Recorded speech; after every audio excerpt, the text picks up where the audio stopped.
कविताको शीर्षक रहेको छ बरु गाउँमा छ।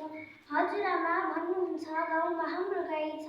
हजुरआमा भन्नुहुन्छ गाउँमा हाम्रो गाई छ। मिलिजुली खेल्दछौँ घरमा एउटा भाइ छ। पानी भर्छन् गाग्रीमा पँधेरामा गएर पढ्छन् सबै मन गरी दुःख सुख सहेर पढ्छन् सबै मन गरी दुःख सुख सहेर। घाँस काट्छन् गोठाला खेत काल्न पाखामा घाँस काट्छन् गोठाला खेत काल्न पाखामा मधुर स्वर गुन्जिन्छ लोकगीतको भाकामा मधुर स्वर गुन्जिन्छ लोकगीतको भाकामा। जङ्गलमा दुम्सीले आफ्नै पुच्छर बजाछ जङ्गलमा दुम्सीले आफ्नै पुच्छर बजाछ।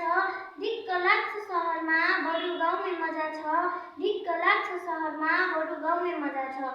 सहरमा कान खान्छ हरन र हल्लाले सहरमा कान खान्छ हरन र हल्लाले बरु गाउँमै मजा गाउँमा बरु गीत गाउँछन् कुखुराका चल्लाले। धन्यवाद।